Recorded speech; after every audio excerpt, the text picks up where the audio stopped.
Good morning, students. Welcome back. So again, we are doing today's topic is applications of UV spectroscopy. Now it's part 2. Something yesterday we have done it, but now next part of it will be done. But before that, I'll summarize again because some students said yesterday कि थोड़ा fast हो जाता है. So let me be very slow and then I'll take up the next part.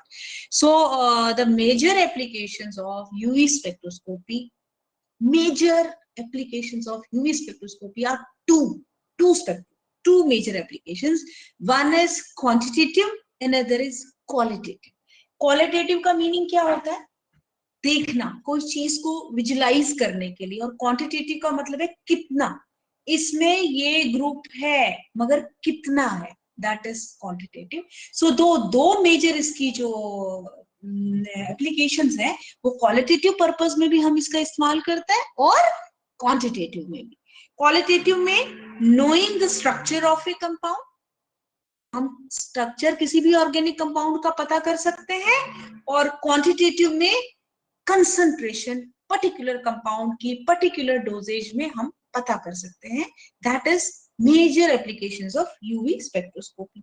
अब qualitative में मैंने कल भी शायद आपको बताया, पहले भी जब हमने यूवी पढ़ा, कि यूवी हमें कंप्लीटली कभी भी स्ट्रक्चर नहीं बता पाता. It can not tell us complete structure of an compound. What does it tell? What is chromophore present in it? Chromophore क्या होता है ऑलरेडी आप जानते हो. It is a particular part of the compound which is responsible for electronic excitations. Electronic excitations कैसे होती हैं, किसकी वजह से होती हैं, कैसे होती हैं, you already know. किसकी वजह से होती है, you already know. In one word we can say it's a chromophore. Chromophore जो प्रेजेंट होगा कंपाउंड में वही यूवी लाइट को एब्सॉर्ब करेगा, and then electrons are getting converted, I mean going from ground state to excited state, right. So structure इल्यूसिडेशन में हमें help करता है कि क्या पर्टिकुलर कंपाउंड है, इसमें क्या क्रोमोफोर प्रेजेंट हो सकता है, जो हमें हेल्प कर सकता है स्ट्रक्चर इल्यूसिडेशन में फाइंड आउट करने के लिए. ठीक है, अब उसी को हम छोटा छोटा फ्रेगमेंट्स में ब्रेक करेंगे, एंड देन विल से मैंने बोला हम पता कर सकते हैं इसमें डबल बॉन्ड है, तो उसी तरीके के लिए क्या कंजुगेशन है कि नहीं है. जैसे आपने पढ़ा वुडवर्ड के रूल पढ़े, फॉर ब्यूटाडाइन पढ़ा, अल्फा बीटा अनसैचुरेटेड पढ़ा, या एरोमेटिक कार्बोनाइल पढ़ा, तो स्मॉल स्मॉल उसको हम फ्रेगमेंट्स में ब्रेक करेंगे. मेजर के सब टाइटल्स है ना, स्ट्रक्चर इल्यूसिडेशन ऑफ कंपाउंड से उसी के सब टाइटल्स, या क्वालिटेटिव के सब टाइटल्स, क्वांटिटेटिव के सब titles. That is the major applications of UV spectroscopy. तो yesterday I started with first one, that was a detection of impurities. ये भी क्वालिटेटिव है, क्वांटिटेटिव नहीं देख रहे, क्वालिटेटिव है. कितनी किस टाइप की इम्प्योरिटी क्या प्रेजेंट है, क्या हमारा कंपाउंड प्योर है कि नहीं है, फर्स्ट वन. सो पहला चीज था डिटेक्शन ऑफ impurities. तो UV absorption is the best method for determination of impurities in an organic molecule. Additional peaks can be observed due to impurities in the sample, and it can be compared with that of the standard material. By also measuring the absorbance at specific wavelength, the impurities can be detected. मतलब कहने का है, मेरे पास compound A है, मेरे पास compound B है. Compound A मेरा standard है और कंपाउंड बी मुझे कोई सैंपल को एनालाइज करना है. तो मैंने कंपाउंड ए का लैम्डा मैक्स फाइंड आउट किया. मैंने क्या किया, उसको यूवी में रन किया. कैसे रन किया, ऑलरेडी आपको इंस्ट्रूमेंटेशन पता है. हम यूवी लाइट इरेडिएट करते हैं और देखते हैं किस वेवलेंथ पे मैक्सिमम एब्जॉर्प्शन आ रहा है. जिस भी वेवलेंथ पे मैक्सिमम एब्जॉर्प्शन आएगा उसको हम लैम्डा मैक्स कहते हैं. अब हमें ऑलरेडी पता है लैम्डा मैक्स किसकी वजह से आया, कोई पर्टिकुलर क्रोमोफोर की वजह से आया. ये इसका पर्टिकुलर लैम्डा मैक्स है, इसी पे इसकी हाईएस्ट वेवलेंथ है. मे बी इसमें एन पाई स्टार ट्रांजिशन है, मे बी उसमें दोनों है, मे बी उसमें पाई पाई स्टार है, कुछ भी हो तो लैम्डा मैक्स का कैलकुलेशन हमें पता चल जाता है. हम ग्राफ देख लेते हैं, स्पेक्ट्रम देख लेते हैं, तो पता है एक तरफ से वेवलेंथ, एक तरफ से ऑप्टिकल डेंसिटी या एब्जॉर्बेंस. तो हम देखते हैं कौन सी वेवलेंथ पे मैक्सिमम एब्जॉर्प्शन है, जिसको हम लैम्डा मैक्स कहते हैं, जिससे पता चलता है ये कंपाउंड में ये पर्टिकुलर क्रोमोफोर है। अब मैंने क्या किया, स्टैंडर्ड का मुझे पता है, मैंने अपने सैंपल को उसके साथ कंपेयर किया तो देखा क्या कुछ एडिशनल तो नहीं आ रहा, क्या एग्जैक्टली सेम आ रहा है। अगर वो सेम है तो मतलब कोई इम्प्योरिटी नहीं है, बट अगर वो सेम नहीं है तो कोई ना कोई उसमें इम्प्योरिटी प्रेजेंट होगी। अब आप देखो, ये मैंने कल एग्जांपल भी बताई थी आपको, राइट? मैंने ये बताई थी आपको पैरास्टामोल की, तो सम ऑफ द स्टूडेंट्स सेड कि दोबारा से भी बताओ, मैंने दोबारा भी एक्सप्लेन किया था ये बताने के लिए। ये देखो, ये इसमें इम्प्योरिटी है, ये हमारा स्टैंडर्ड है और ये हमारी जो सैंपल था जिसको हमने एनालाइज करना था। तो देखा हमने क्या, ये एडिशनल पीक्स दिख रही हैं, इसका मतलब है हमें इम्प्योरिटी का पता चल गया। Our sample is not pure, it may be containing whatever it may be containing, we are not identifying it, उसको आइडेंटिफाई करने का सेपरेट तरीका है, but paracetamol is not pure because we are comparing it with the standard values. ठीक है, so this was done yesterday. Then I said structure elucidation of a compound. As told you again and again, it will not tell us exact structure of the compound, but yes, it can tell us presence or absence of unsaturation, presence of heteroatom, presence of a chromophore, whether some oxochrome is present or not. So likewise it is going to help us, and now we will break it into smaller fragments so that हम इसको अच्छे से understand करें। सबसे पहले हमने पढ़ा था extent of conjugation, इससे भी पहले ये देख लेते हैं distinguish between conjugates and non-conjugated compounds। मतलब conjugation है कि नहीं, पहले तो ये समझेंगे conjugation है कि नहीं है, तब हम देखेंगे extent of conjugation। तो conjugation है या नहीं है कि, तो ये एग्जांपल बता दी थी मैंने, इसमें double bond is in conjugation with C double bond O, लेकिन यहाँ क्या हो गया, double bond single bond and फिर double bond, so conjugation is broken. So you will have a lambda max additional having with the double bond, alpha beta unsaturated वाली value आ जाएगी, लेकिन यहाँ सिंपल कार्बोनाइल वाली वैल्यू आ जाएगी। So हम आइडेंटिफाई कर पाएंगे whether our compound is conjugated और unconjugated. Normally when we detect organic compound, जब भी हम करते हैं, जब आप तो ऑफलाइन क्लासेस शुरू होने जा रही हैं, तो अब आप देखोगे, आप प्रैक्टिकल्स करोगे तो आपको कराने के लिए बोलेंगे कि कैसे आइडेंटिफाई करना है सैचुरेटेड है unsaturated. Yesterday also I told you that example कि हम KMnO4 डालते हैं, KMnO4 का कलर होता है, it's a violet in colour. तो जब किसी कंपाउंड में डबल बॉन्ड होगा, वो उस KMnO4 को एब्जॉर्ब करता है।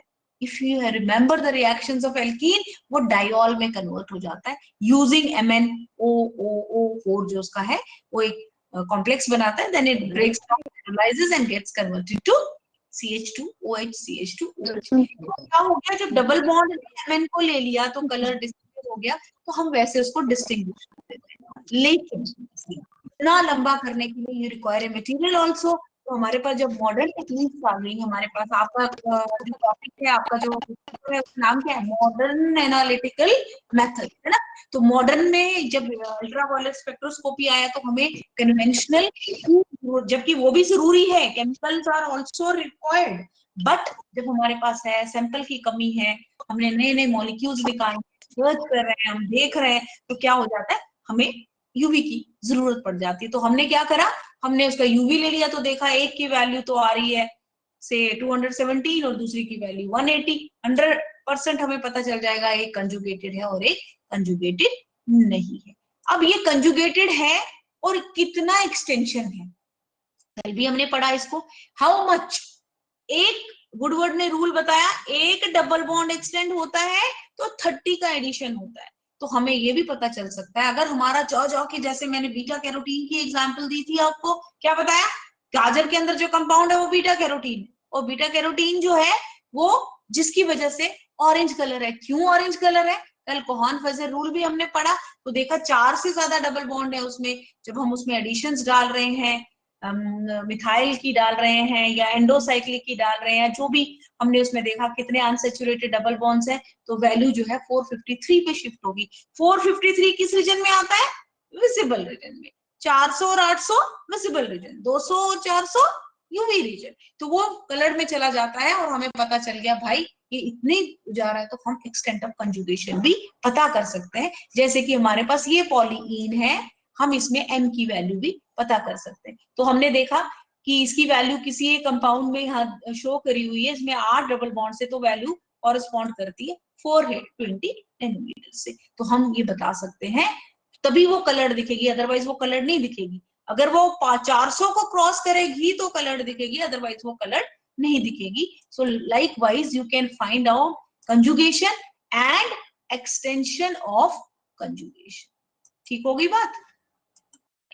अब उसके बाद हमने कहा detection of functional group. Functional group वही फंक्शनल ग्रुप, अब इसमें ऑक्सोक्रोम है, इसमें डबल बॉन्ड है, इसमें एरोमेटिक है। हम पर्टिकुलर चीज को पर्टिकुलर के साथ कंपेयर करेंगे and then we can find out. तो हम कह सकते हैं इन जनरल कि हम फंक्शनल ग्रुप का भी आइडेंटिफिकेशन इससे कर सकते हैं। तो मैंने आपको एक एग्जांपल दिया था बेंजीन और टोल्यूइन का, yesterday we have done it.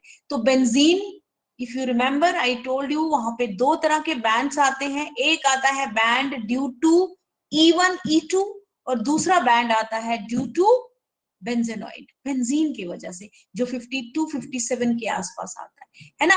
तो क्या हो गया उसमें, मैंने आपको बताया था अगर हम बेंजीन के ऊपर कुछ सब्स्टिट्यूशन करें, जैसे कि आपने कार्बोनाइल की करी थी, तो देखा वैल्यू तो 256 में चलेगी E1 E2 की। E1 E2 आता है 202 180 और 102 के बीच में, लेकिन 180 और 200, फिर 200 से 210 तक के बीच में E2, लेकिन जो बेंजेनॉइड बैंड है वो 257 में आता है। तो जैसे जैसे अगर उसमें कोई ग्रुप एडिशन होगा तो फर्क भी आएगा, आपको बैथोकेमिक शिफ्ट्स दिखेंगी। जैसा कि आपने देखा कि अगर हमने, हमारे पास कार्बोनाइल था तो वैल्यू कुछ और चली गई। दोनों में शिफ्ट होता है, बेंजेनॉइड में भी होता है शिफ्ट और E1 E2 में भी होता है। तो एक टिपिकल सी एग्जांपल मैंने आपको कल बेंजीन की बताई और एक टोल्यूइन की बताई, तो पता चला भाई इसमें तो CH3 ग्रुप है। सो लाइक वाइज हम किसी भी कोई भी ग्रुप अगर अटैच्ड है, बिकॉज मिथाइल ग्रुप अटैच्ड होता है, तो ये हाइपर कंजुगेशन से बैथोक्रेमिक शिफ्ट करता है नॉर्मल डबल बॉन्ड पे। नॉर्मल डबल बॉन्ड पे अगर मिथाइल ग्रुप ऐड हो गया,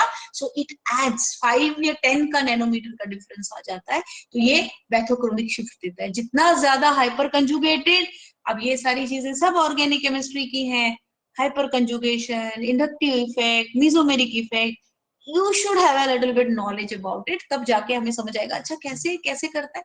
तो जितने ज्यादा H होते हैं उतना ज्यादा हाइपर कंजुगेटेड होता है, जितना ज्यादा हाइपर कंजुगेटेड होगा उतना उसका डोनेशन जो है इंक्रीज होगा, सिग्मा इलेक्ट्रॉन्स का रिलीज होगा। सो ओवरऑल हम कह सकते हैं कि वो पैथोक्रोमिक शिफ्ट करता है। तो हमें फंक्शनल ग्रुप का भी पता इससे चल सकता है। ठीक है, उसके बाद मैंने कल, हम यहीं पे थोड़ा सा इसके बाद हम एंड अप हो गए थे, यहाँ पर हम शुरू कर रहे थे, हम पढ़ रहे थे कि पॉलीन्यूक्लियर जो हाइड्रोकार्बन्स हैं वो भी हम आइडेंटिफाई कर सकते हैं यूवी से। अब पॉलीन्यूक्लियर का क्या मीनिंग है, ध्यान से देखो, हमारे पास बेंजीन है, इसको हम बोलेंगे बेंजीन। ठीक होगी बात, ये बेंजीन है। उसके बाद मैंने आपको एग्जांपल दिया ये नेप्थलीन का, ये नेप्थलीन है,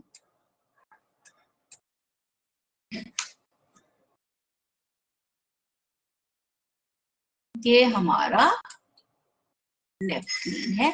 तो क्या हो गया, दो रिंग्स आपस में फ्यूज हो गई और इनके दो कार्बन कॉमन है, राइट। ओके, इसी में एक और भी जोड़ देंगे तो बन जाएगा फिनेंथ्रीन, राइट राइट। अच्छा, इसको मैं हटाती हूँ इस रिंग को। हाँ विशाल कुछ बोल रहे हैं, हाँ जी बेटा, ठीक है। अगर मैंने इस रिंग को हटा दिया और मैंने ये एंगुलर पोजीशन में डाल दिया, तो इसका नाम क्या है, बता सकता है कोई, इसका नाम क्या हो जाएगा? पहले वाले का नाम क्या था और इसका नाम क्या है? कोई है किसी को इतना आइडिया? पढ़ा तो होगा ही बीएससी में। यस, विशाल, अंजलि, अदिति। मजा तो तभी आता है ना जब कुछ कुछ आंसर भी दो, then it is very nice, interactive रहता है। सीखना भी वैसा ही होता है ना। अब मैं बोलती जाऊंगी, मैं तो 27 साल से बोल ही रही, नहीं आप भी बोलो कुछ कुछ, बताओ यहाँ पे चैट में बताओ, मुझे नहीं आता है वो भी बताओ, जल्दी बोलो। जैसे मैं जल्दी बोल रही हूँ वैसे जल्दी बोलो। खैर, इसका नाम है फिनेंथ्रीन, फिनेंथ्रीन, फिनेंथ्रीन, फिनेन, आज मैंने बता दिया, ये एग्जांपल आगे भी आएगी, फिनेंथ्रीन।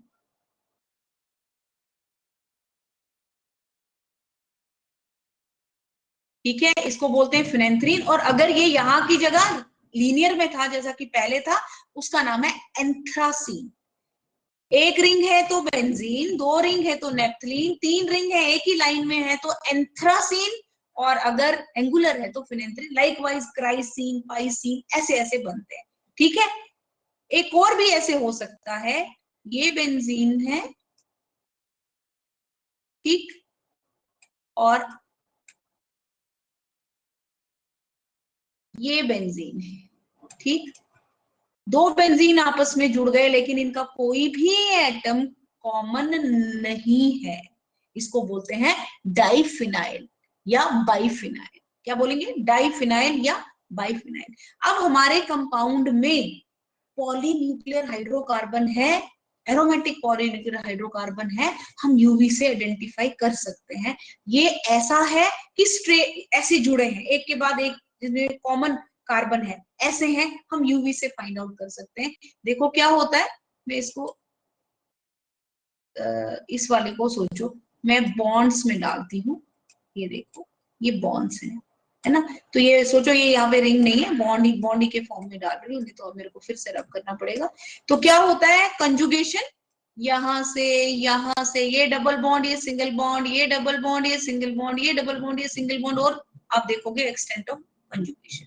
सेम चीज आपको फिर नेप्थलीन में भी दिखेगी, दोनों चीजें हैं, इसमें भी कंजुगेशन है, लेकिन कंजुगेशन का पैटर्न डिफरेंट हो गया। मैंने कहा जितना ज्यादा कंजुगेशन, जितना ज्यादा क्रोमोफोर की लेंथ, उतनी ज्यादा हमारे पास लैम्डा मैक्स की वैल्यू आएगी। इसमें भी वही है, लेकिन इसमें ये कॉमन है, तो एक्सटेंट ऑफ कंजुगेशन में डिफरेंस आएगा। अगर हम इन दोनों के स्पेक्ट्रा को कोशिश करें देखने की, तो यू विल डेफिनेटली फाउंड।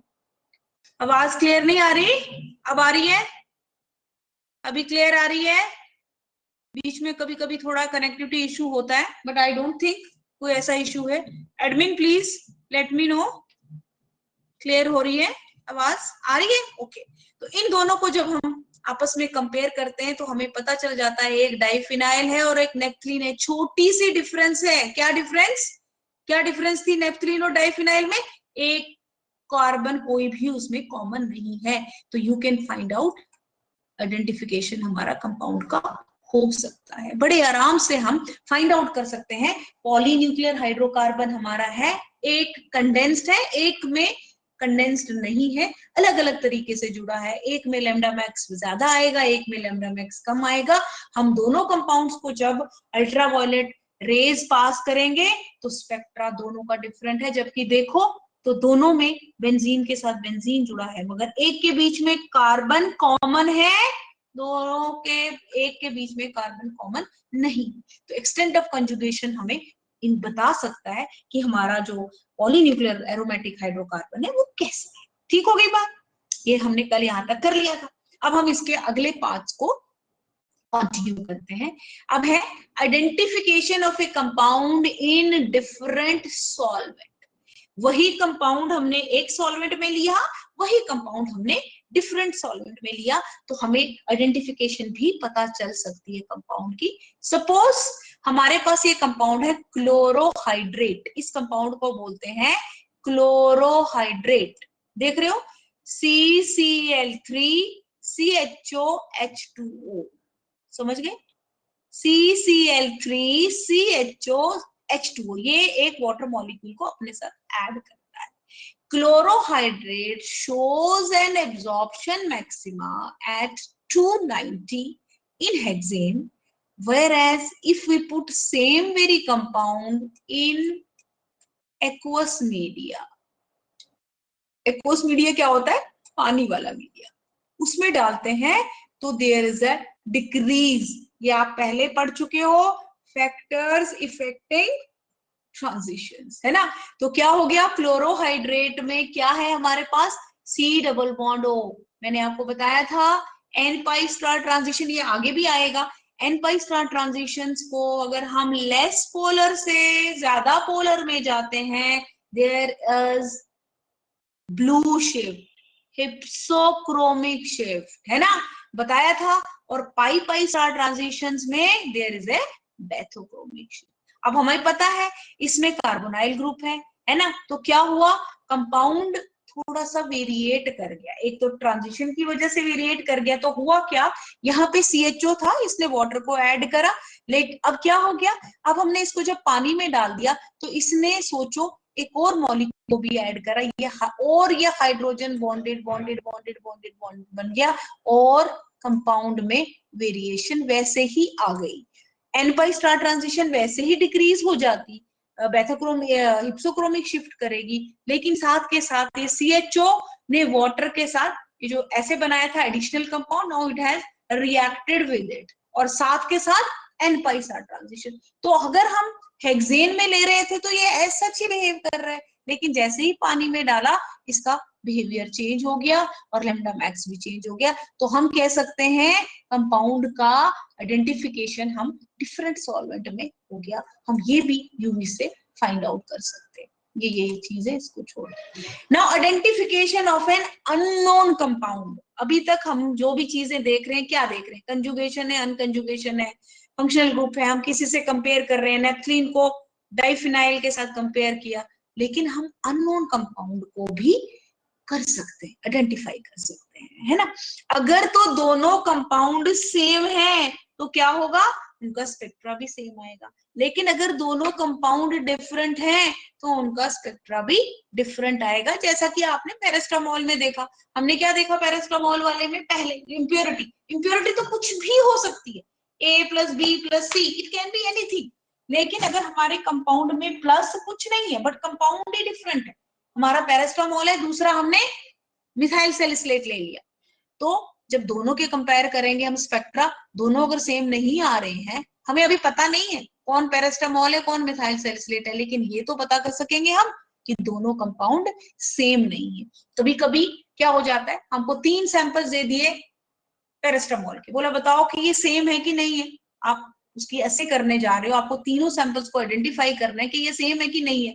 अब हर बार तो हम lambda max calculation, OD calculations हम नहीं करेंगे, हम क्या करेंगे, यूवी रन करेंगे, तीनों का यूवी सुपर इम्पोजेबल है तो सेम है, नहीं है, हमें पता है हम बैच में काम कर रहे हैं, हम ड्रग बना रहे हैं, हम पैरास्टामोल पे काम कर रहे हैं, है ना, हमने उसकी क्वालिटी कंट्रोल करनी है, तो हमने देखना है कि ये भाई ये जो बैच बन रहा है, हमें जो बल्क ड्रग मिल रही है ये वही है कि नहीं है, तो हम उन तीनों सैंपल्स को कर सकते हैं और कंपेयर कर सकते हैं, हम आइडेंटिफिकेशन भी कर सकते हैं। आप देखो बहुत अच्छे से ये एग्जाम्पल बना रखी है, आपको दिख रहा है, 3 दिख रही होंगी इसमें तुम्हें, और क्या है, सैंपल ए, सैंपल बी, सैंपल सी, और ये ब्रूफेन का है। ब्रूफेन जानते हो कहाँ यूज होता है, अभी तुम्हें ये सब पढ़ना है, सेकेंड सेमेस्टर में भी पढ़ोगे, अभी तो शुरू में थोड़ा थोड़ा केमिस्ट्री पढ़ेंगे, फिर हम मेडिसिनल की तरफ जाएंगे। तो ब्रूफेन तो पता है कैसे खाते हैं, किसके लिए खाते हैं, है ना, एंटी इन्फ्लेमेटरी ड्रग है ब्रूफेन। तो ब्रूफेन के 3 सैंपल्स हैं, क्या ये दो सेम है,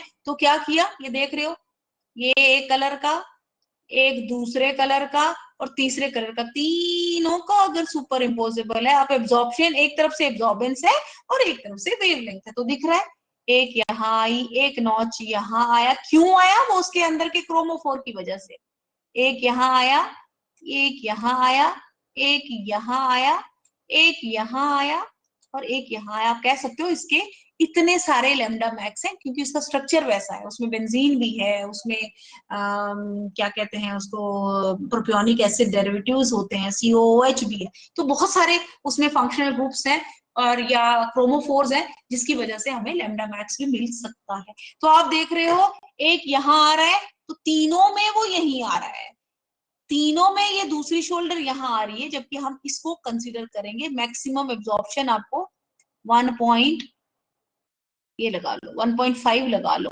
1.5 लगा लो, वो यहाँ पर आ रही है, ये 1.2 थी, 1.1 का पार्ट आ गया है ना, 1.1 कह लो, 1.1 यहाँ आए, मैक्सिमम एब्जॉर्प्शन इसकी यही है, ये शोल्डर्स दिखा रहा है कि पर्टिकुलर वेवलेंथ की वजह से भी यहाँ आ रहा है, पर्टिकुलर क्रोमोफोर की वजह से आ रहा है, लेकिन तीनों में वो एक ही जगह है, तो मतलब सैंपल तीनों वही है। अगर ये तीनों एक ही जगह नहीं आ रहे हैं, सपोज इसमें थोड़ी सी भी वेरिएशन होती, मतलब सपोज ये मैं ये वाला पर्पल वाला ये ऐसे कर रही हूँ, ये ऐसे आ रहा है, तो क्या कहेंगे, ये वाला सैंपल है, सपोज ये डी है, ये मैंने ऐसे बना दिया, तो क्या ABCD सेम है, नहीं, डी सेम नहीं, थोड़ा तो मिल रहा है बट नहीं है, कुछ रिलेशन होगा, so they are not the same, so you can identify this in this way. ऐसे ही हम कई कंपाउंड्स का इलुसिडेशन भी हेल्प करते हैं, जो कि बड़े बड़े हमें पता है, आंवला खाते हैं या कैरेट खाते हैं, बोलते हैं इसमें विटामिन A1 है या A2 है या K1 है या K2 है। कुछ कुछ कंपाउंड्स क्योंकि उसमें ज्यादा बहुत बड़ा स्ट्रक्चर है, लेकिन उसमें सारा स्ट्रक्चर कैसा रिलेटेड है, कल आपको कोहान रॉथ रूल में भी मैंने बताया था, फाइजर कोहान रूल में, कि उसमें बहुत सारे डबल बॉन्ड्स हैं, हम लैम्डा मैक्स प्रिपेयर कर सकते हैं, देख सकते हैं, प्रिपेयर नहीं कैलकुलेट कर सकते हैं, तो हम उससे आइडेंटिफिकेशन हमें पता है, हम we are talking about beta carotene only, हम बीटा कैरोटीन में क्या चीज है हम उसको आइडेंटिफाई कर सकते हैं। विटामिन K1 और K2 का स्ट्रक्चर बिल्कुल मिलता जुलता है, A1 और A2 का मिलता जुलता है, छोटी सी भी डिफरेंस होगी we can identify by using the ultraviolet spectroscopy, क्योंकि उसका मेन जो कंपोनेंट है से K1 एंड K2 है, उसमें मेन कंपोनेंट होता है 2,3 डाइमिथाइल नेप्थाकिनोन। सिर्फ double bond double bond double bond add हो जाते हैं, एक में ज्यादा आएगा एक में कम आएगा, depending upon how many double bond, तो हम कह सकते हैं K1 और K2 का स्ट्रक्चर क्या है। ऐसे ही विटामिन A1 एंड A2 का स्ट्रक्चर भी हम फाइंड आउट कर सकते हैं, मैंने एक एग्जांपल देके दिया है। एक में बताओ इसकी वैल्यू आ रही है, ये आपका देख भी चुके हो, 325, और इसमें वैल्यू आ रही है 351, बता सकते हो क्यों? दोनों का स्ट्रक्चर बिल्कुल सेम है। इज देयर, फटाफट look at the structures and tell me how can you establish the structure of vitamin A1 is this and vitamin A2 is this? What is the difference between the two? दोनों का structure एकदम same है, कुछ difference है? how much conjugation in A2? कितने का difference दिख रहा है तुम्हें? डबल बॉन्ड एक्सटेंडेड है ना, डबल बॉन्ड एक्सटेंड हो गया, कितने से हो गया? 30 से हो गया, आप उसमें 30 ऐड करोगे, सो लगभग लगभग आप देखो वैल्यू आती है 351। सो यू कैन आइडेंटिफाई, आप विटामिन A1 A2 आपको आइडेंटिफाई करने के लिए दिया, आप नहीं समझ पाओगे, दोनों कंपाउंड का देखने में स्ट्रक्चर सेम है, सेचुरेशन भी आ गई, अनसेचुरेशन भी आ गई, जो आप नॉर्मल ऑर्गेनिक कंपाउंड डिटेक्शन कर सकते हो करते हो, हमने क्या देखना है, सेचुरेटेड है कि अनसेचुरेटेड है।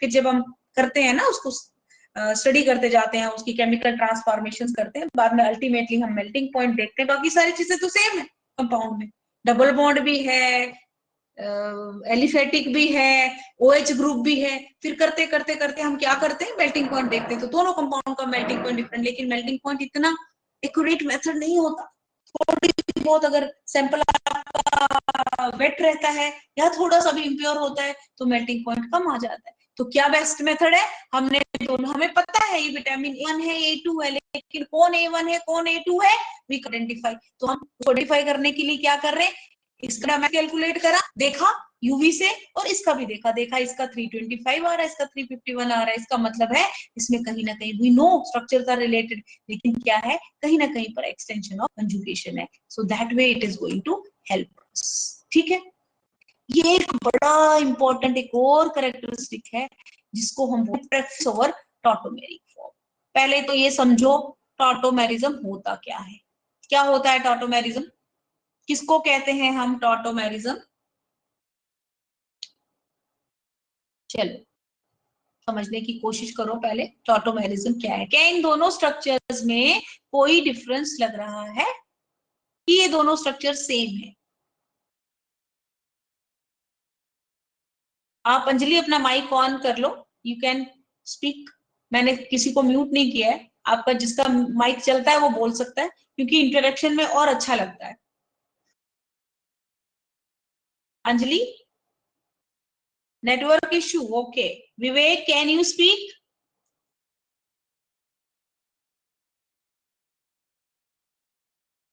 कोई बोलने वाला है किसी के पास? नहीं है, चलो चैट में तो क्या है, ये दोनों स्ट्रक्चर्स पहले मुझे बताओ सेम है कि नहीं है, are they same? No, Manik is saying no, Anjali is saying, Ajitavi is saying no, Vivek is saying no, is it?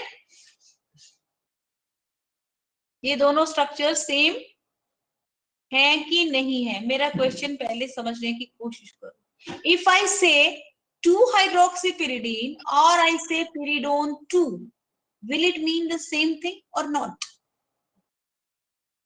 अगर मैंने इसका नाम बोला ए और दूसरे को मैंने बोला बी, क्या ये दोनों ए और बी सेम है कि नहीं, ये मैं पूछ रही हूँ। दिमाग लगाओ, जब ये साइन दिख रहा है इसका मतलब है ये एक फॉर्म से दूसरे फॉर्म में कन्वर्ट होते हैं, एक फॉर्म से दूसरे, जितना ए बना वो बी जो है इट इज नॉट रिएक्टिंग, कोई चीज हमने ऐड नहीं की, we have not, it is we have not added any, but a form थोड़ी देर में बी फॉर्म बन रही है और बी फॉर्म वापस ए भी बन रही है, राइट। अब देखो, अब जरा समझने की कोशिश करो, यहां पर हम इससे देखते हैं, यहां पर एक डबल बॉन्ड ओ है, ठीक, डबल बॉन्ड ओ के बाद एक नाइट्रोजन है और उस पे एक एच है, दिख रहा है, डबल बॉन्ड ओ है और एक उसकी विसिनिटी में एकदम एडजेसेंट जो उसके साथ कार्बन है उस पे एच है, ठीक है।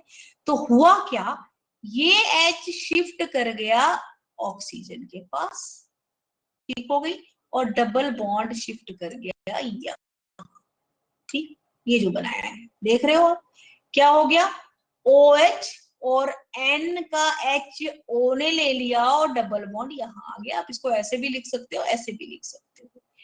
इस तरह के टेक्निक को, इस तरह के प्रोसेस को हम बोलते हैं टॉटोमेराइजेशन।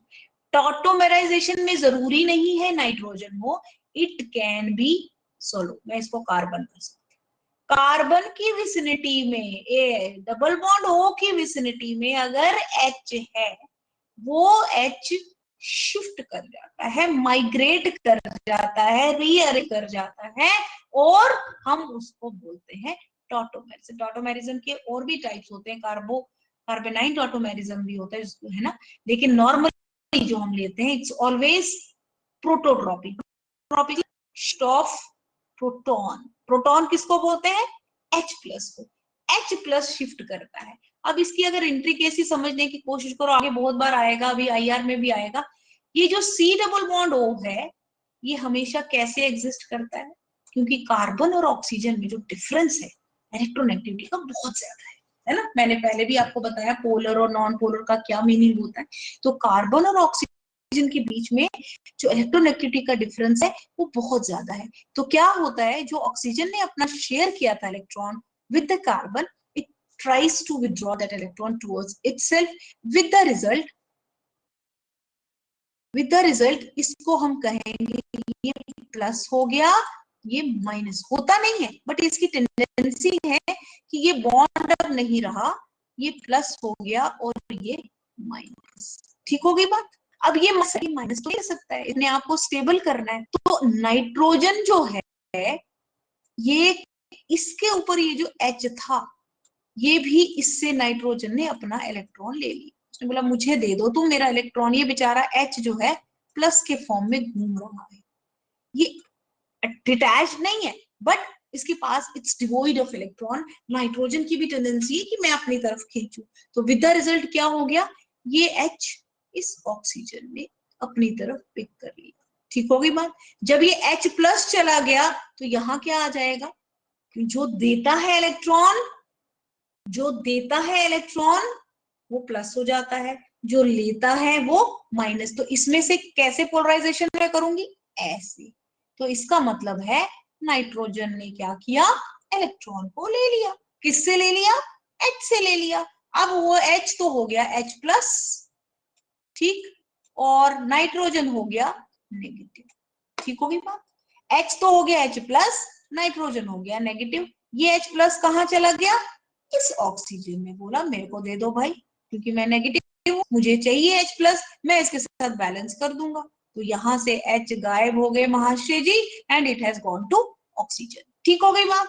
अब ये क्या था, सी के ऊपर कौन सा चार्ज है, प्लस में हाइड्रोजन नेगेटिव, ये दोनों आपस में शेयर करेंगे और बॉन्ड बना देंगे, इसको आप ऐसे भी लिख सकते हो क्योंकि आप जानते हो ये बॉन्ड यहाँ यहाँ यहाँ, you can write it anyway. तो अदरवाइज ये यहाँ पर डबल बॉन्ड आ गया, तो क्या बन गया हमारे पास, ये वाला स्ट्रक्चर बन गया। तो इसको बोलेंगे हम 2 हाइड्रोक्सीपिरिडीन या पिरिडोन 2। तो ये कंपाउंड जो है दोनों इक्विवेलेंट है, मगर क्या है, tautomeric form of each other, they are not different, they are not different. जो प्रॉपर्टीज इसकी हैं, जो रिएक्शंस इसकी हैं, वो सेम इसकी भी हैं, राइट, मगर ये एक दूसरे के टॉटोमेरिक फॉर्म है।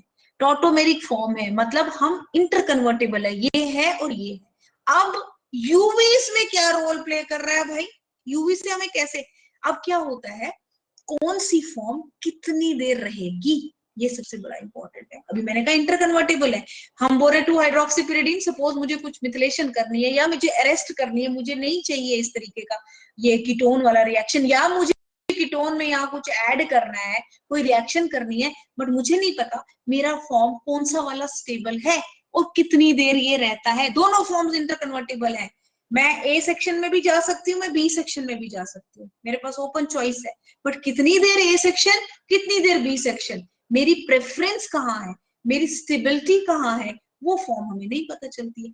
अब हमें पता तो है ये इंटरकन्वर्टेबल है, बट कितनी फॉर्म में रह रहे हैं, तो हम क्या करते हैं, जब हम इसको यूवी से रेडिएट करेंगे, इसका स्पेक्ट्रम अलग आएगा, इसका स्पेक्ट्रम अलग आएगा। यहाँ पर तो बेंजीन टाइप स्ट्रक्चर है विद OH और यहाँ पर C double bond O, structure तो डिफरेंट है मगर ये इंटरकन्वर्टेबल है। तो कौन सी फॉर्म एक वाले फॉर्म में ये रह रही है, हम इससे पता कर सकते हैं। तो ये एग्जांपल दिया है, consider 2 hydroxypyridine which exist in equilibrium with its tautomeric form pyridone 2।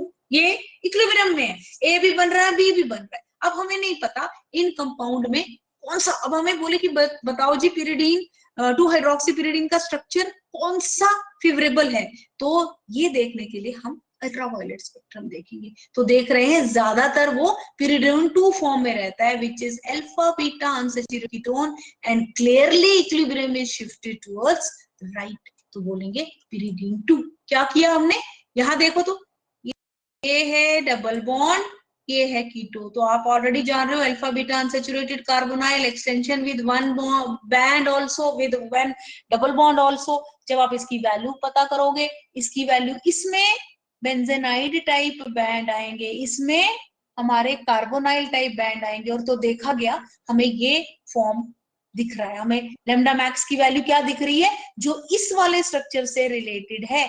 तो हमने कहा कि भाई इक्विलिब्रियम इस फॉर्म में शिफ्ट है। प्रेफरेंस मॉलिक्यूल की क्या है, मैं ज्यादातर इस फॉर्म में रहूंगा, इसको इसमें स्टेबिलिटी मिलती है, इसमें स्टेबिलिटी नहीं मिलती है, लेकिन हम कैसे आइडेंटिफाई कर रहे हैं उसको, अल्ट्रावायलेट स्पेक्ट्रम लेने से। क्लियर होगी बात, clear, is it clear everybody, just let me know कहीं फास्ट तो नहीं हूं। कल किसी एक ने बोला था ना मैम थोड़ा फास्ट है, नवनीत, आई थिंक नवनीत ने बोला था, नवनीत बोलो क्लियर हो गया,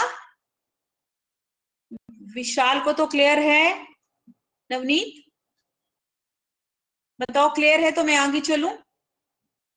ओके ओके क्लियर नवनीत, अभी आज ठीक है, फास्ट तो नहीं है। और सबसे एक इंपॉर्टेंट बात बता दूं, जब आप घर जाते हो please study again same very day, ये एक केमिस्ट्री का रूल है, ये आप थंबनेल सोच लो, ये थंबनेल क्या कहता है, आज आपका लेक्चर कंप्लीट हुआ, इसको आज ही पढ़ो, चाहे ये एनालिटिकल का है, चाहे आपके मेडिसिनल का है, चाहे आपके CNP का है या SRM का, किसी भी सब्जेक्ट का केमिस्ट्री बेस्ड, तो आप जिस दिन जाके ही उसको एक बार पढ़ोगे तो आपको याद रहता है। अभी क्या होता है, अभी आप समझ लेते हो, फिर आप इसको अगर 10 डेज के बाद निकालोगे, कोशिश करोगे, तो समझ ही नहीं आएगी हमने क्या पढ़ा था क्या नहीं। It is like that, chemistry is like that, it is a little tough, इसीलिए स्टूडेंट्स आर रिलक्टेंट, और प्रेफरेंस भी वो सोचते हैं फॉर्म केम में थोड़ी केमिस्ट्री कम है, बट केमिस्ट्री तो केमिस्ट्री है ना, कम या ज्यादा की बात ही नहीं है। तो थोड़ा सा कोशिश ये करो सेम वेरी डे पढ़ो, तब आपको सब्जेक्ट भी हैवी नहीं लगेगा और समझ भी आ जाएगी। और हमेशा राइटिंग, ट्राई टू राइट, जैसे पॉइंट सी में लिखना है, आपने पिरिडोन बनाया, कभी मगक मत करो, डोंट क्रैम इट। ये मैं इतने साल का experience, I am telling you, don't cram it. Structure कभी भी क्रैम नहीं करना है। ऐसा थोड़ी Akbar was a great king, Akbar was a great king, not to do like that. तो ये दो चीजें याद रखो कि हमें लिखना है और सेम वेरी डे पढ़ना है ना, उससे कभी भी नहीं होगा। ओके, अब हम करते हैं डिटर्मिनेशन ऑफ, जो नेक्स्ट पार्ट है, determination of configuration of geometrical isomer. थोड़ा सा टफ आपको ऐसा क्यों भी लगेगा, क्योंकि देखो इसमें सारी टर्म्स वही आती है जो आपने बीएससी तक पढ़ी हुई है, केमिस्ट्री की ही सारी टर्म्स है, बट हम उसकी एनालिसिस एंगल से देख रहे हैं उसको, है ना। अब आ गया ज्योमेट्रिकल आइसोमर, थोड़ा सा डिफरेंस समझ नहीं आती है, ज्योमेट्रिकल आइसोमर का क्या मीनिंग है, ज्योमेट्रिकल आइसोमर का क्या मीनिंग है। अब मैं 12th वाला तो नहीं पढ़ाने लगूंगी, optical isomerism, isomerism, positional isomerism, तो थोड़ा मोटा मोटा आपको organic chemistry you should come prepared, right. Anyway, so determination of configuration of geometrical isomers क्या होते हैं। ज्योमेट्रिकल आइसोमर्स ये होते हैं, पढ़ा है, सुना है, पता भी होगा, जब भी रिस्ट्रिक्टेड रोटेशन रहेगी, है ना। ये आपको मैंने फैक्टर्स इफेक्टिंग में भी बताया था कि ट्रांजिशंस में फर्क आता है। cis and trans,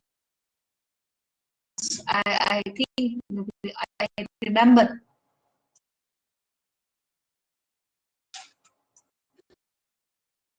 तो ज्योमेट्रिकल आइसोमर नॉर्मली जब सिंगल बॉन्ड होता है, सिंगल सिंगल बॉन्ड कार्बन जब अटैचेस है मीथेन के बाद आपने इथेन ले लिया, इथेन के बाद प्रोपेन ले लिया, तो वो कार्बन कार्बन आपस में वो दे आर ऑलवेज रोटेटिंग, कभी 60 डिग्री, कभी 80 डिग्री, कभी 120, they are rotating, they can rotate, उनकी रिस्ट्रिक्शन नहीं है, तो वो रोटेट कर रहे हैं। तो अभी जो फॉर्म ए था वो बी बन सकता है, बी से सी बन सकता है, क्योंकि वो सिमेट्रिकल मॉलिक्यूल है, कहीं से भी एज ऊपर गया, कभी नीचे गया, रोटेट कर रहा है।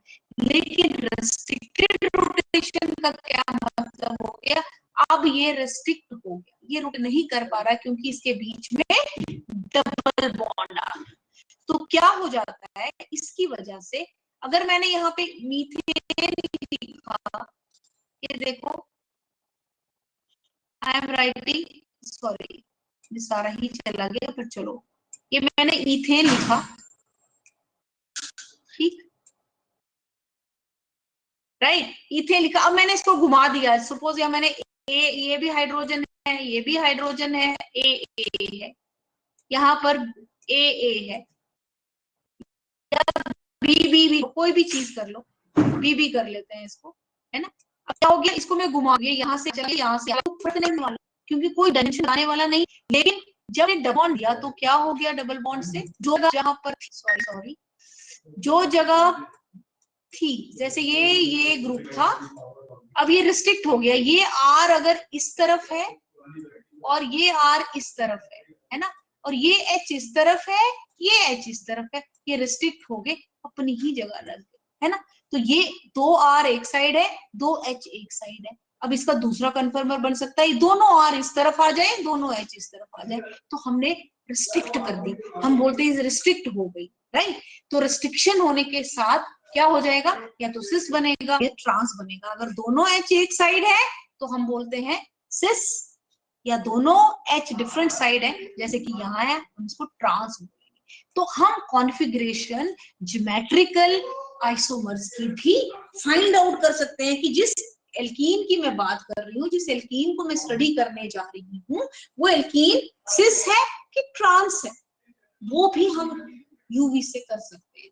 तो क्या हो जाता है, चाहे आपको याद हो फैक्टर्स में मैंने बताया था, सिस में क्या होगा, अभी मैंने ये ट्रांस बनाया था समझाने के लिए ही। सिस में सपोज यहाँ पर मिथाइल है और यहाँ पर भी मिथाइल है, दोनों मिथाइल एक ही साइड, यहाँ पर एच है, मैंने इस तरीके से लिखा, पहले दूसरे तरीके से लिखा, तो both H are on the same side, both methyl are on the same side. तो क्या हो गया, ये बल्कियर ग्रुप है, ये भी ग्रुप मोटा तगड़ा ग्रुप है। तो क्या करता है, ये रोटेशन, ये स्टीरिक हिंड्रेंस करता है, कोपोलैरिटी नहीं रहती। हमारे लिए कंडीशन कोपोलैरिटी क्यों जरूरी है, ताकि मैक्सिमम ओवरलैप हो, मैक्सिमम ओवरलैप होगा, मैक्सिमम कंजुगेशन दिखेगा, मैक्सिमम कंजुगेशन दिखेगा तो वैल्यू भी मैक्सिमम आएगी। है ना। लेकिन ट्रांस में क्या हो जाता है, दोनों बर्कियर ग्रुप्स दूर दूर हैं, एक दूसरे को धक्का मुक्का नहीं करते, कोपोलैरिटी को इफेक्ट नहीं पड़ता, वो जैसा है वो वैसा ही रहता है। इनफैक्ट और अच्छे से कंजुगेशन दिखता है, और अच्छे से कंजुगेशन होगा so there will be a bathochromic shift, अच्छे से कंजुगेशन नहीं होगा तो there will be a hypsochromic shift. तो क्या कह रहा है कि डिस्टिंक्शन पॉसिबल है, सिस एल्कीन्स डिफरेंट वेवलेंथ पे एब्जॉर्ब करते हैं as compare to trans, and in fact cis जो हमने फैक्टर्स भी देखे थे, cis at a slightly lower value than the trans हो जाता है। ठीक है, ये देखो बहुत ब्यूटीफुल एग्जांपल है, बहुत ब्यूटीफुल एग्जांपल है इसकी। ये देखो, this is a cis stilbene and this is trans stilbene. दोनों में अंतर क्या है बच्चे, ये क्या है, सी डबल बॉन्ड, सी ये एल्कीन ही होता है, डबल बॉन्ड को एल्कीन बोलते हैं। एक एच की जगह हमारे पास बेंजीन न्यूक्लियस, राइट। दूसरा यहाँ का जो एच है इसकी जगह भी हमारे पास बेंजीन न्यूक्लियस, मगर सेम साइड में। ठीक हो गई बात। अब दूसरे केस में हमने देखा ट्रांस में एक बेंजीन न्यूक्लियस इस तरफ है और दूसरा वाला जो फिनाइल ग्रुप है, फिनाइल ग्रुप बोलते हैं, बेंजीन न्यूक्लियस तो है ही, उसी को हम जब एक बेंजीन में से एच निकल जाए तब हम उसको फिनाइल ग्रुप, और उसका एक सिंबल भी बता दूं, बार बार नहीं बताऊंगी, हम इसको ऐसे रिप्रेजेंट करते हैं, फिनाइल ग्रुप को 5 से रिप्रेजेंट करते हैं। ठीक है, तो हम एक बेंजीन फिनाइल ग्रुप इस तरफ अटैच्ड है, एक ट्रांस में अलग अलग डायरेक्शन है ना, दिख रहे हैं, सेम में नहीं है।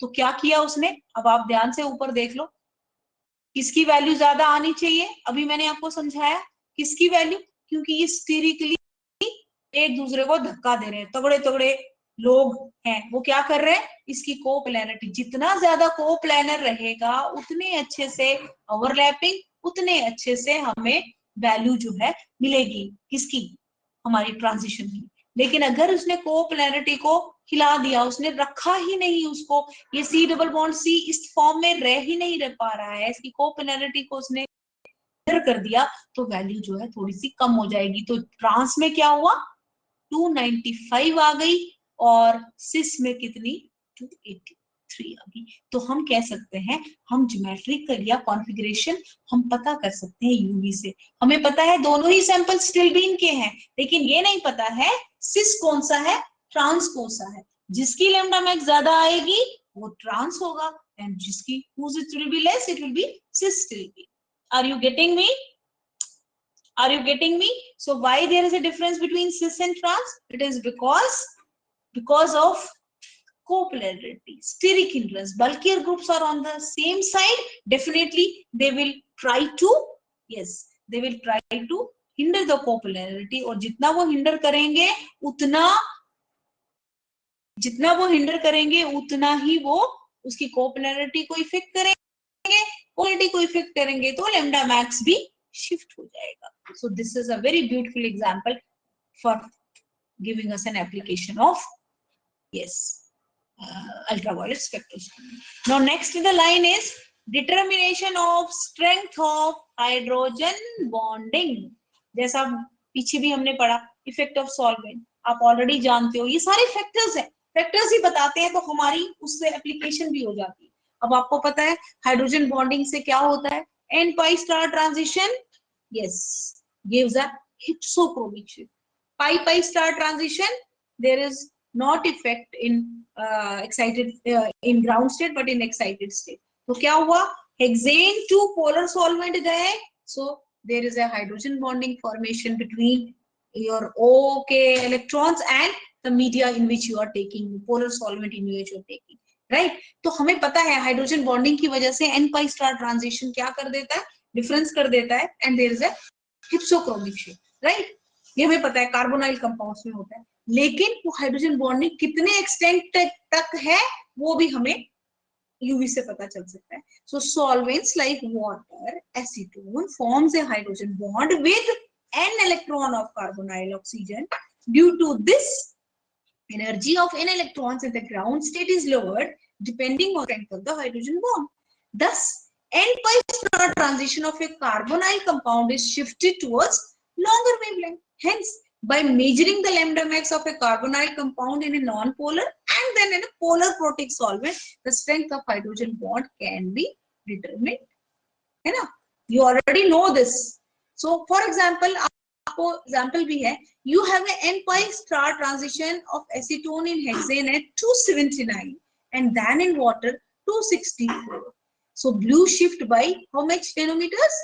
14.5. आपने देखा n pi star transition in of acetone को अगर हम require देखते हैं तो it is found to be 279. लेकिन अगर हमने instead of taking hexane you have taken 264, तो मैंने also I have made you clear कि व्हाट हैपेंस, ये ऑक्सीजन के ऊपर लोन पेयर था, यहाँ पर हमने वो यूज कर लिया, एक H आ गया, सो दिस H और ये H इस ऑक्सीजन के साथ हाइड्रोजन बॉन्ड बना दिया, राइट? आवाज नहीं आ रही? आवाज आवाज अब क्लियर है? Is it clear? Is it clear? Okay, थोड़ा वो कभी हो जाता है आई थिंक। सो राइट, सो ये हाइड्रोजन बॉन्डिंग हो गया। हाइड्रोजन बॉन्डिंग कैसे होगी? ऑक्सीजन के ऊपर लोन पेयर और जिस भी सॉल्वेंट में हमने सॉल्वेंट में लिया, जैसा कि मिथेनॉल लिया या अल्कोहल लिया, वाटर लिया, कोई भी सॉल्वेंट लिया, so this got hydrogen bonding. तो हमें पता चला हाइड्रोजन बॉन्डिंग की वजह से व्हाट हैज हैपेंड, हमारा ground state got more stable, and so the excitement to the higher excited state needs more energy. So it was initially in hexane, so it was 279, but what we shifted, we have done it in water, so it got changed to 264.5.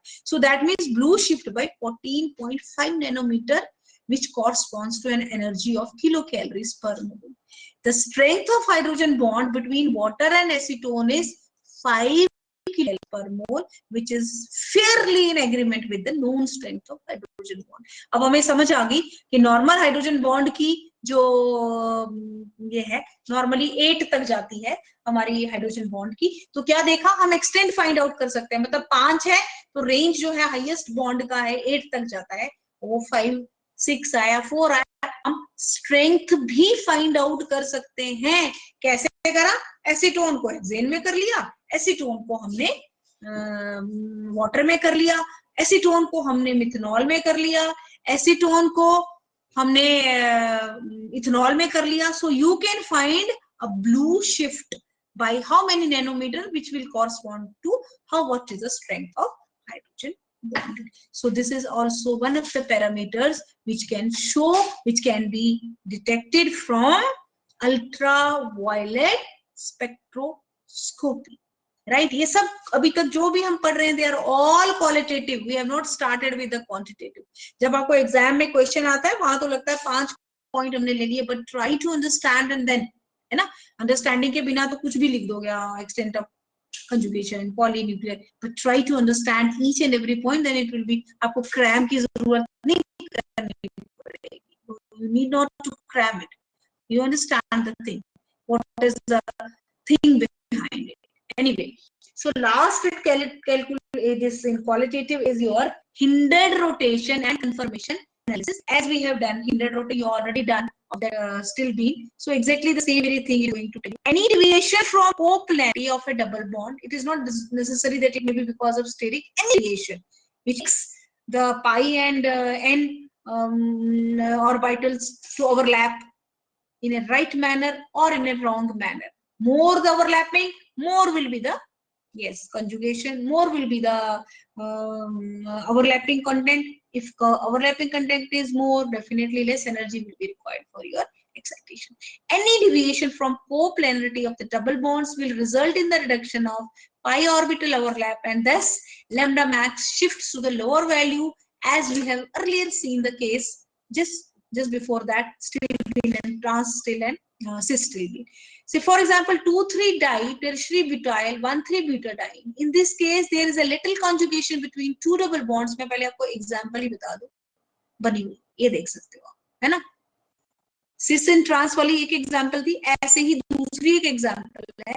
तो क्या है, ये हमारा olefin है। अब आपने क्या देखा, यहाँ पर एक बल्कियर ग्रुप है और यहाँ पर भी एक बल्कियर ग्रुप है। लेकिन इसमें बल्कियर ग्रुप नहीं है। आपको ध्यान से देखना होगा सिस ट्रांस के एग्जाम्पल में और उसमें क्या डिफरेंस है, इसको समझने की कोशिश करो। क्या है ये तो ट्रांस है, अगर आप ध्यान से देखो तो ये तो ट्रांस है। मैं इसको रब कर देती हूँ पहले, आई विल नॉट, क्यों नहीं ले रहा है, ओके ये रब कर दिया। अब आप ध्यान से इसको, इन दोनों में क्या डिफरेंस है, इन दोनों में ये डिफरेंस है, दोनों तो एल्कीन है, C double bond butadiene, it's not single alkene, उसमें सिंगल एल्कीन था और साथ साथ में ग्रुप थे। खैर एनीवे, ये डबल बॉन्ड ब्यूटाडाइन है, इसमें एक बड़ा सा ग्रुप है 2,3 डायमीटर है, और यहाँ पर क्या है सिर्फ मिथाइल। तो क्या हो गया, बल्कियर ग्रुप है। कोई भी चीज जो कोप्लेनरिटी को डिविएट करेगी डेफिनेटली वो पाई पाई ऑर्बिटल के ओवरलैप में हिंडर करेगा। तो क्या देखा हमने, नो डाउट ये ट्रांस भी हो, ये दोनों ट्रांस भी थे, मगर हुआ क्या, ट्रांस तो नहीं है खैर इनफैक्ट, क्योंकि ये डबल बॉन्ड नहीं है, ये ब्यूटाडाइन पे अटैचमेंट है। आपने जो भी पीछे से ट्रांस केस देखा वो क्या था, डबल बॉन्ड पे डायरेक्ट अटैचमेंट, या डायरेक्ट अटैचमेंट नहीं है, ये अटैचमेंट किस पे है, हाँ जिसके साथ ये कार्बन जुड़ा जो सिंगल बॉन्ड वाला है। तो अटैचमेंट बल्कियर ग्रुप का उसको धक्का दे रहा है, नहीं कोपोलैरिटी नहीं है, हमें कंजुगेशन चाहिए कि ये इधर आए, double bond single bond double bond. तो ये बल्कियर ग्रुप क्या कर रहा है, इसको धक्का दे रहा है, डिविएट कर रहा है, यहाँ पे थोड़ा छोटा हल्का ग्रुप जुड़ा है, सो इसीलिए उसने डिविएशन नहीं किया। यहाँ की वैल्यू 225 और यहाँ की वैल्यू 180। तो हम ये भी आइडेंटिफाई कर सकते हैं by making use of UV spectroscopy. ये सारी चीजें ऐड ऑन करती हैं किसमें, bye application of ultraviolet spectroscopy for structural elucidation of the compound, qualitative analysis, quantitative के लिए हम concentration, so that will be in my next lecture. So I think time is over, so let me end, और Friday को जो होगा we will have a discussion also that day.